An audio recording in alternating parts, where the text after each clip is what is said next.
मामध्य मेधया अग्नि मेधाविनम कुरु। परमादरणीय हमारे सामने बैठे हुए आचार्य एवं इस कार्यक्रम की संयोजिका आदरणीय ऋचा जी, जिनके आमंत्रण पर मैं यहाँ उपस्थित हुआ। मेरा सौभाग्य है कि यहाँ पर इतने विद्वानों के बीच मुझे इस पर चर्चा करने का अवसर मिला।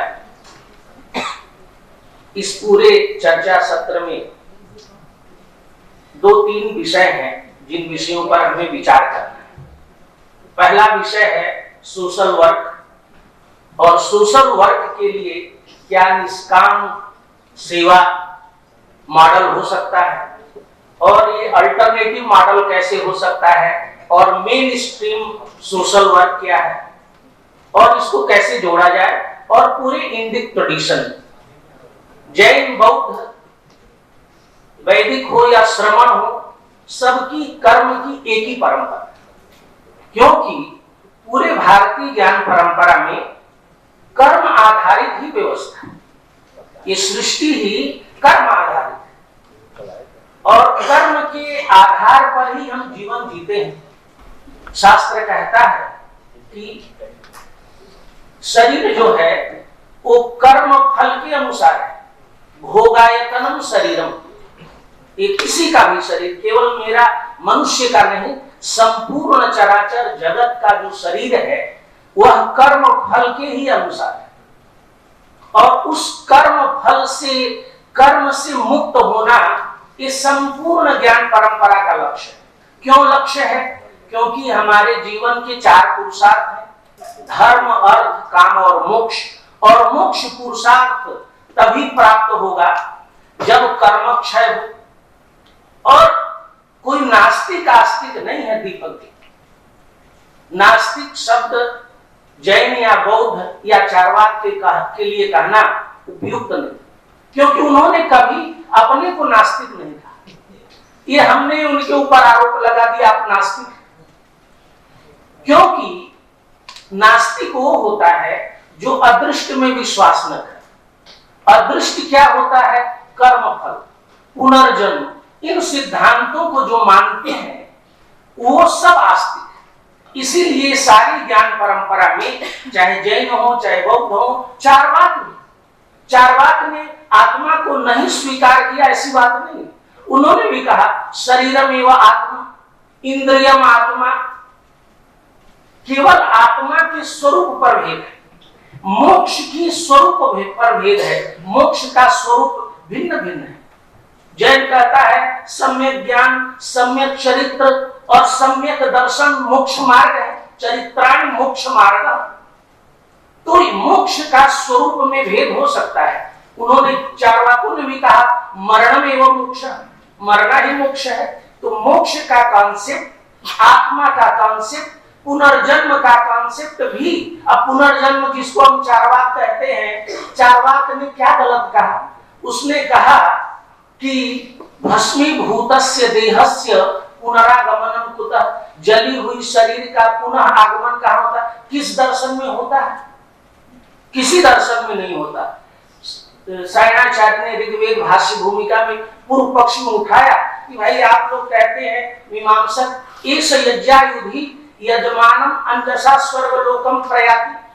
यज्ञायुधि को शीघ्र ही अंजसा स्वर्गलोकम का, हम तो देखते हैं शरीर यही नष्ट हो जाती है, कहां स्वर्गलोक ले जा रहा है? तो शरीर को नहीं ले जाया जाता है और शरीर का न पुनर्जन्म होता है, जन्म हमारे कर्म फल के आधार पर होता है। इसलिए इस पूरे परिप्रेक्ष्य को अलग अलग हम नहीं देख सकते। जैन, बौद्ध और वैदिक सारी परंपरा का एक ही कर्म का जो सिद्धांत है, उस कर्म व्यवस्था पर ही, और उस कर्म व्यवस्था को निष्काम कर्म कैसे, क्योंकि सोशल वर्क जो है एक एकेडमिक डिसिप्लिन है। सोशल वर्क एक एकेडमिक डिसिप्लिन 19th सेंचुरी में इंग्लैंड में शुरू, जो उनकी एक औद्योगिक क्रांति हुई, उस औद्योगिक क्रांति के पश्चात उन्होंने ये एक सोशल वर्क का, क्योंकि नगरीय गरीबी हो गई, नगर में अर्बन पुअर बहुत हो गए थे, उनके लिए कुछ किया जाए। तो इसीलिए एक डिसिप्लिन, ये डिसिप्लिन जो है एकेडमिक डिसिप्लिन है और प्रैक्टिस बेस्ड प्रोफेशनल इसमें तैयार होते हैं। और निष्काम कर्म एक वे ऑफ लाइफ है, एक फिलोसॉफिकल आइडिया है। एक philosophical idea, way of life और एक एकेडमिक डिसिप्लिन का क्या मैच होगा? ये पूर्व पक्ष है, इसका मैं समाधान करूंगा। तो सोशल वर्क क्या करता है?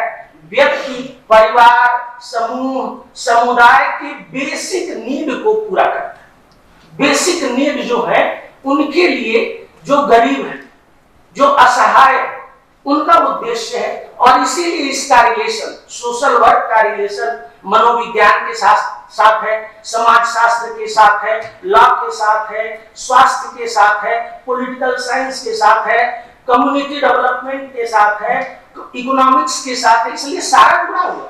और इसीलिए सोशल वर्क डिफरेंट एरियाज में होते हैं। निष्काम कर्म को कैसे इन सब के साथ जोड़ेंगे? इसीलिए मुख्यतः उनका उद्देश्य व्यक्ति के भौतिक स्तर को ऊपर बढ़ाना, ये उनका लक्ष्य है सोशल वर्क का। और इसीलिए उन्होंने यह प्रयास शुरू किया। जॉन एडम्स ने एक हल हाउस अमेरिका में शिकागो में शुरू किया, ये पहली संस्था 1921 में, शायद मैडम यहाँ है जानती होंगी। और सोशल डायग्नोसिस पहली बुक है, first social work book, social diagnosis, ये किताब है, ये 19वीं सेंचुरी है। अब इसका हम अपने निष्काम कर्म से कैसे जोड़े? निष्काम कर्म का जो कॉन्सेप्ट है ये भारत में बहुत पुराना है, और इसको, इस कॉन्सेप्ट को कैसे हम डेवलप करें? मेन स्ट्रीम एजुकेशन टॉपिक में लिखा हुआ है, मेन स्ट्रीम सोशल वर्क को अल्टरनेट, निष्काम कर्म को अल्टरनेट मॉडल के रूप में, मान लीजिए हम अल्टरनेट मॉडल के रूप में डेवलप करना चाहते हैं, तो कैसे डेवलप? मेन स्ट्रीम इसलिए हुआ कि हायर एजुकेशन 150 वर्ष पुराना है इस देश में। 1857 से यूनिवर्सिटी शुरू हुई, तो जो सब्जेक्ट पढ़ाए, 1857 में सोशल वर्क सब्जेक्ट था ही नहीं, ये तो बाद में आया। इस एजुकेशन में अब हम, क्योंकि Indian knowledge system, main stream education में इंडियन कंटेंट को डाला, ये भी एक सब्जेक्ट है। इस सब्जेक्ट में हमारा कंटेंट क्या है? इस कंटेंट को, क्योंकि ये वे ऑफ लाइफ होने के कारण, जो हमारा जो स्ट्रक्चर है, यूरोपियन जो स्ट्रक्चर है वो भिन्न है। हमारा जो स्ट्रक्चर है वो ब्रह्मचर्य, गृहस्थ, वानप्रस्थ और संन्यास का। इस स्ट्रक्चर को जब आप देखेंगे, इस स्ट्रक्चर में पहला जो स्टेज है लाइफ का, वो नॉलेज को एक्वायर कर लेता है, और दूसरा स्टेज जो लाइफ का है वह खुद ऐश्वर्य, धन, संपत्ति अर्जित करने का है। यौवने विषयेषु, गृहस्थ कैसा होना चाहिए? धर्मशास्त्र में विस्तार से लिखा हुआ, उसका क्या कर्तव्य होना चाहिए। और किसी देश में, किसी सभ्यता में नहीं होगा कि एक आश्रम पर 3 आश्रम आश्रित है। ब्रह्मचर्य गृहस्थ पर आश्रित है, वानप्रस्थ गृहस्थ पर आश्रित है, और सन्यासी गृहस्थ पर आश्रित। इससे बड़ा निष्काम का मॉडल क्या हो सकता है? क्योंकि तीनों आश्रम का जीवन उसी पर, इसीलिए गृहस्थ आश्रम सर्व आश्रमों में श्रेष्ठ माना गया है। ये यूरोप में हुआ होता तो हो सकता सोशल वर्क सब्जेक्ट ही नहीं शुरू होता, क्योंकि नगरीय गरीबी इसीलिए थी। यहाँ तो विद्यार्थी का पूरा जीवन गृहस्थ के ऊपर आश्रित था। विद्याम पारितवान किमिच्छति पुनः, विद्यार्थी पढ़ता था। और जो हमारा मॉडल है वो वानप्रस्थ का मॉडल है। वानप्रस्थ क्या है कि जब हम अपने जीवन और परिवार के लिए धन संपत्ति इकट्ठा कर लेते हैं, तब हम समाज के लिए कार्य। 50 वर्ष की अवस्था के पश्चात वानप्रस्थ का जो स्वरूप है वह घर से बाहर निकलना, और घर से बाहर निकल के क्या करना? समाज के लिए काम करना। जो अध्ययन हमने अर्जित किया है, कोई टीचिंग प्रोफेशन नहीं, टीचिंग कर्तव्य, टीचिंग प्रोफेशन नहीं था, कर्तव्य था। 3 काम जरूर करना कंपलसरी, अध्ययनम, दानम और यजनम, यजन करना, अच्छी कर्म करना, श्रेष्ठतम कर्म को यज्ञ कहते हैं, दान करना प्रतिदिन और अध्ययन करना और टीचिंग यदि करने का आया अवसर, वानप्रस्थ पीरियड में गुरुकुल बनते थे, इसीलिए टोटल एजुकेशन सिस्टम फ्री था इंडिया।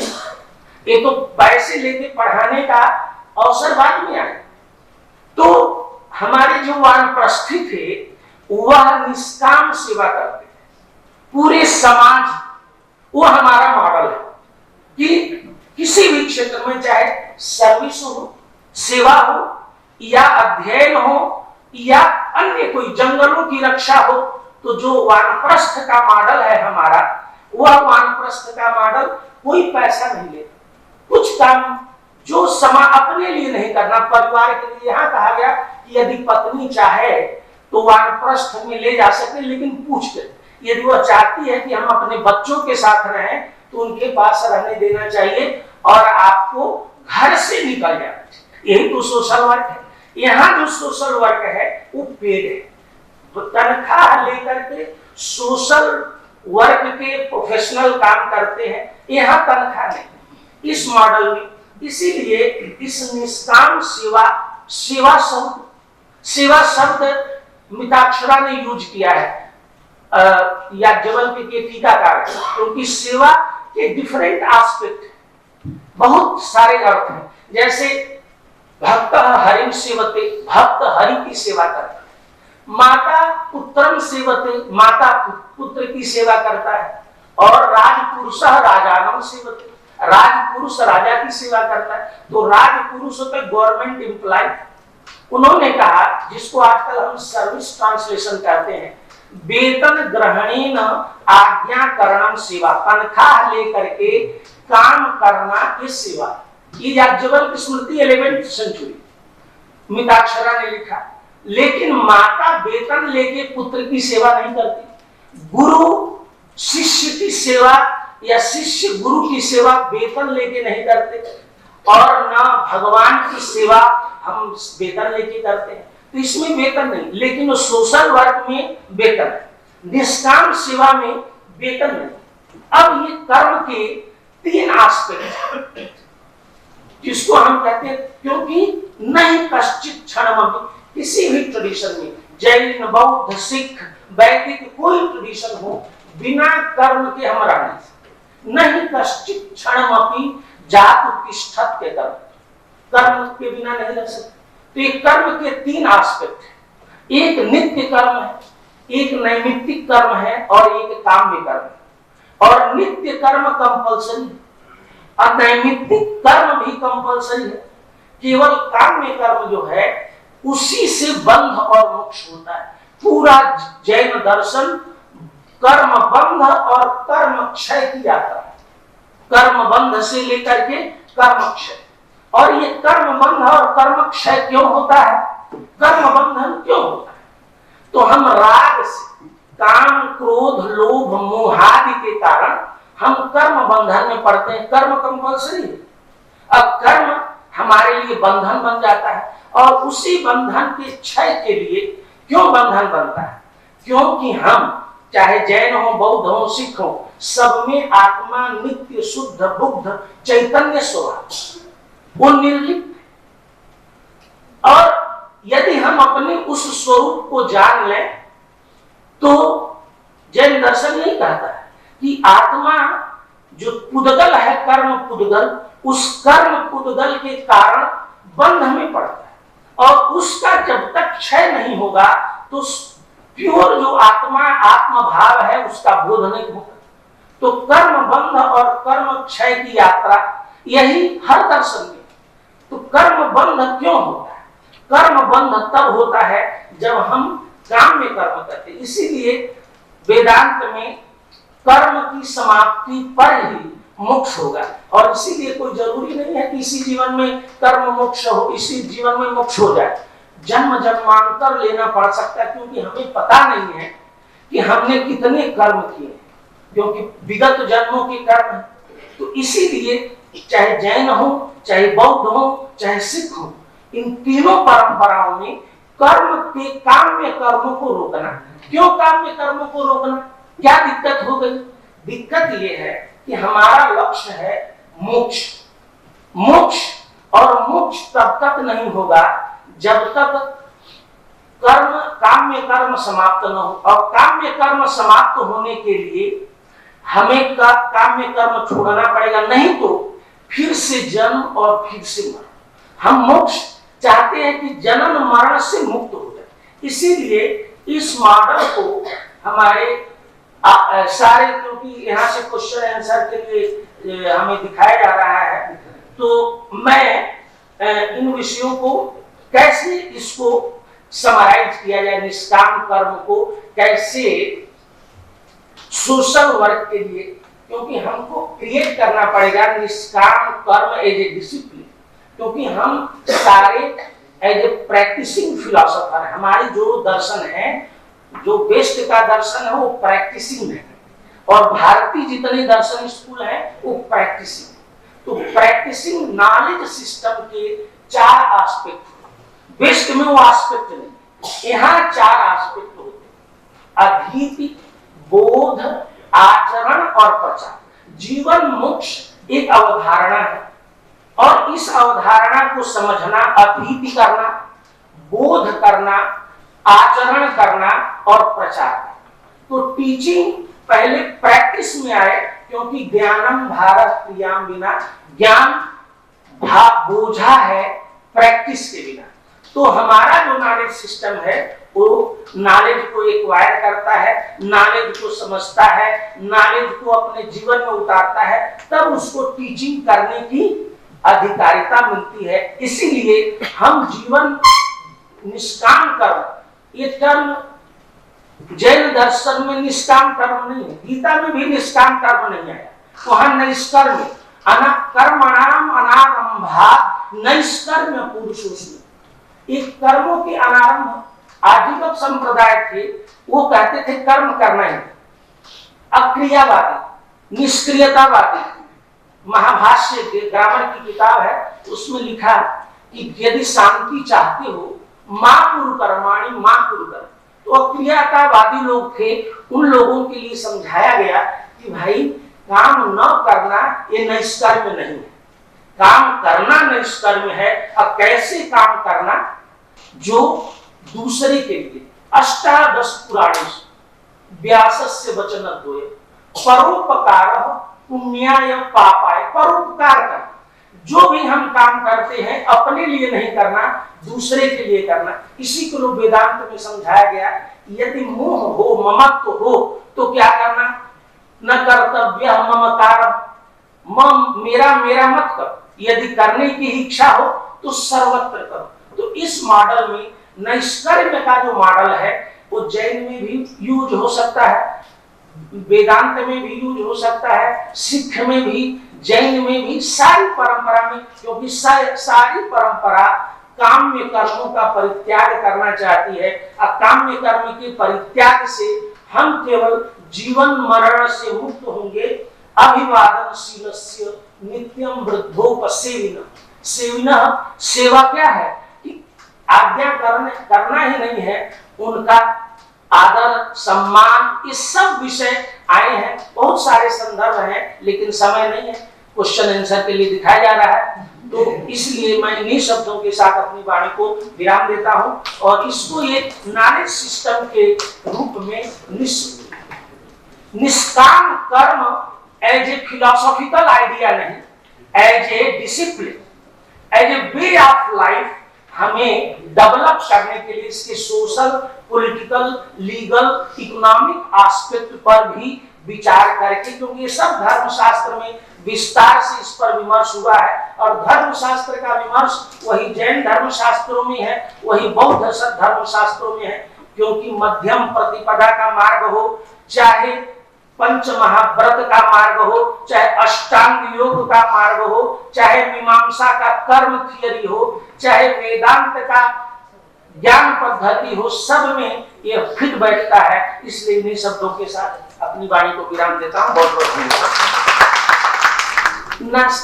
नास्तिक का डिफिनीशन ये दो जगह आया और दोनों जगह फिलोसॉफिकल स्कूल के लिए नहीं आया। एक मनुस्मृति का संदर्भ है, यो मन्येत ते मूले हेतु शास्त्र श्रयात् द्विजः सद्भिः सह बहिष्कार्यः नास्तिको वेदनिंदः। जो लोग शब्द प्रमाण को न माने, उनको श्रुति और स्मृति को न माने वैदिक कर्म के अनुसार न जीवन चले, वो लोग इस आधार पर उसको अवमानना करते हैं कि वो लॉजिकल नहीं। क्यों? उनका लॉजिक क्या है? परसेप्शन पर आधारित, प्रत्यक्ष। क्योंकि तर्क शास्त्र प्रत्यक्ष प्रमाणाश्रित, और प्रत्यक्ष का जब खंडन हो जाता तो सारे प्रमाण का प्रत्यक्ष मूलानि अन्यानि प्रमाण, तो प्रत्यक्ष मूलक प्रमाण होने के कारण वो सारे प्रमाण उनके आधार पर खंडित कर देते हैं और उनको जन्म, पुनर्जन्म, मोक्ष आदि की अवधारणा परसेप्शन प्रत्यक्ष के आधार पर वो प्रमाणित नहीं कर पाते। एक क्योंकि शास्त्र प्रमाण है, शास्त्र योनित्वाद, चाहे ब्रह्म की अवधारणा हो चाहे ईश्वर की अवधारणा हो। इसीलिए लेकिन ये नास्तिक की पहली परिभाषा। दूसरी नास्तिक की परिभाषा आई, दूसरी परिभाषा पाणिनि ने, कि जो लोग अदृष्ट में विश्वास न करें, अब जो विश्वास करें उनको आस्तिक, अब जो न विश्वास करें नास्तिक। एक ग्रामर में आस्तिक नास्तिक के एक्सप्लेनेशन में आया और एक धर्म शास्त्र में आया। दोनों के कॉन्टेक्स्ट डिफरेंट है और ये किसी स्कूल के फिलोसॉफिकल स्कूल के आइडिया के लिए नहीं आया। ये बाद में, क्योंकि हम पूर्व पक्ष के लिए कुछ भी शब्द यूज कर देते हैं, तो एज पूर्व पक्षी सायणाचार्य ने, माधवाचार्य ने सर्वदर्शन संग्रह में उद्धृत किया। लेकिन यदि हम पुनर्जन्म, आत्मा और मोक्ष इत्यादि के स्वरूप के आधार पर विचार करें तो कोई दिक्कत नहीं है, क्योंकि वो सब मानते हैं। इसीलिए इसको इस रूप में कैटेगराइज नहीं करना चाहिए, आस्तिक दर्शन और नास्तिक दर्शन। क्योंकि हम मान लेते ये नास्तिक, किसी भी बौद्ध दर्शन के ग्रंथ में कहते अथ नास्तिकम दर्शनम प्रारभ्यते, जैन दर्शन अपने को नास्तिक, ये तो हम कहते हैं, पूर्व पक्ष तो अपने खंडित करने के लिए कह रहे हैं। इसलिए ये आइडियाज हैं और इन आइडियाज को और सारे आइडियाज एक ही विषय को, क्योंकि आचार, जैसे जैन आचार प्रधान दर्शन है, बौद्ध आचार प्रधान दर्शन है, क्योंकि प्रैक्टिस में सब विषय आने चाहिए। हम भी आचार हीनम न पुनन्ति वेदा, उन्होंने कहा कि आप वेद के कितने भी विद्वान हो जाए, यदि आपकी प्रैक्टिस में नहीं है तो आपका वेद ज्ञान आपको पवित्र नहीं कर सकता। और प्योर, हम प्योर हैं, शुद्ध बुद्ध मुक्त स्वभाव है। जैसे किसी वाटर को कितना भी गर्म कर दिया जाए वो उसका स्वभाव शीतलता ही शांत हो जाएगा। उसी तरह से हम काम, क्रोध, लोभ, मोह के कारण कितने भी उद्विग्न हो जाए, लेकिन शांत होने पर हम शुद्ध बुद्ध मुक्त चैतन्य। और क्रोध क्यों आता है? कर्म के कारण। किसी ने कोई एक्शन किया, क्रोध आ गया। कोई मित्र है तो उसके प्रति मोह आ गया। ये भी हमने नहीं बनाया, दीज आर इनबिल्ट, हमारे में इनबिल्ट है। काम, क्रोध, लोभ, मोह इनबिल्ट है। इसीलिए इसको प्रैक्टिस है, हाउ टू बी है, कैसे हम प्रैक्टिस करें। इसी के लिए युक्ताहार विहारस्य, इसी के लिए मध्यम प्रतिपदा का मार्ग, इसीलिए पंच महाव्रत। इनको किसी ने भक्ति के द्वारा, किसी ने कर्म के द्वारा, किसी ने योग के द्वारा इनको नियंत्रित करने का एक मॉडल दिया और वही मॉडल इस काम का है। किसी के लिए धन्यवाद शब्द कहना, थैंक यू कहना बड़ा मुश्किल है। फिल्म में आया था मुन्ना भाई एमबीबीएस कि 20 साल हो गए इस हॉस्पिटल में, किसी ने मुझे थैंक यू नहीं। कोई अच्छा हो उसको एप्रिशिएट नहीं करते हैं। उदार जो व्यक्ति होता है, अच्छे सात्विक भाव होते हैं, तब हम किसी के लिए काम कर पाते हैं। तो ये प्रैक्टिस है, वे ऑफ लाइफ है। और मैं अंत में आदरणीय ऋचा जी के लिए मैं अत्यंत कृतज्ञता पूर्वक धन्यवाद देता हूँ, जिनके कारण यहाँ पर उपस्थित होने का अवसर मिला। बहुत बहुत धन्यवाद।